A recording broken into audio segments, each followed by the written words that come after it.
Chapter Review 3, question number 5. The table gives the distances traveled to school in kilometers of the population of children in a particular region of the United Kingdom. A histogram of these data was drawn with distances along the horizontal axis. Now, we are not shown the histogram, but we are given an information that a bar of horizontal width 1.5 centimeters and a height of 5.7 centimeters represents the class interval from 0 to 1 kilometers. So, the class interval from 0 to 1 has a frequency of 2565. We know that a histogram is represented by its area. Now, the area for the class representing from 0 to 1 has a width of 1.5 and height of 5.7.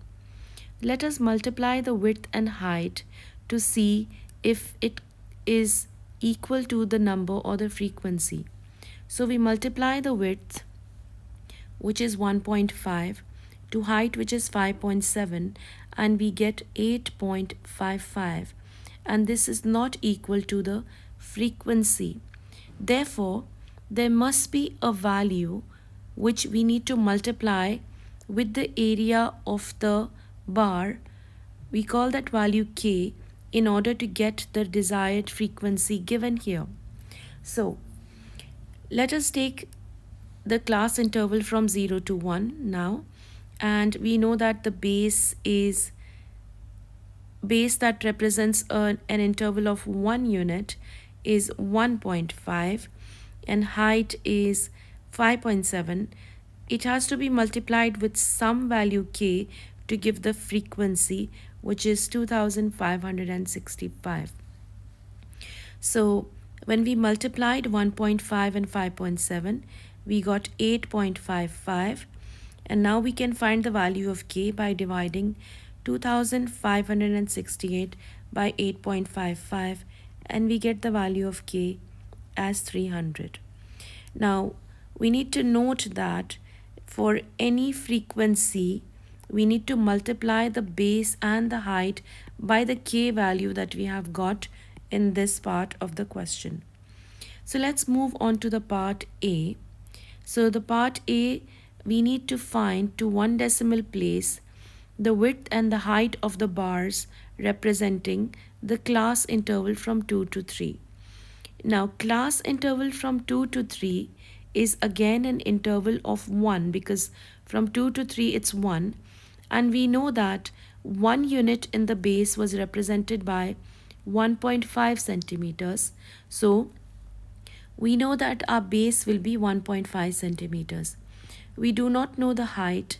We know that we need to multiply this by a constant k in order to adjust it to the frequency, which is 1170.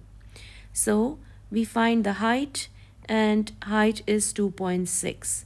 So here we know width is 1.5 as it is an interval of 1 unit, and height is 2.6.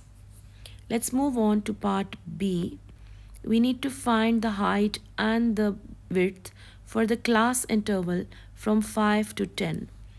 Now class interval from 5 to 10 has 5 times the distance that we had here from 0 to 1. So as we recall, 0 to 1 was represented by a width of 1.5.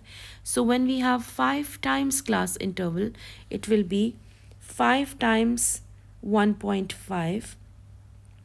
Again, height we do not know.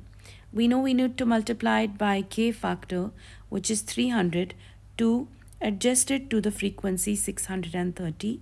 We make h the subject of formula, and we find the height, which is 0.28.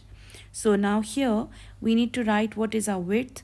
Our width was 5 times of 1.5, as our class interval was 5 times the class interval in the first example, so which was 1.5. So here the class interval is 5 times, so the width of 1.5 will be multiplied by 5.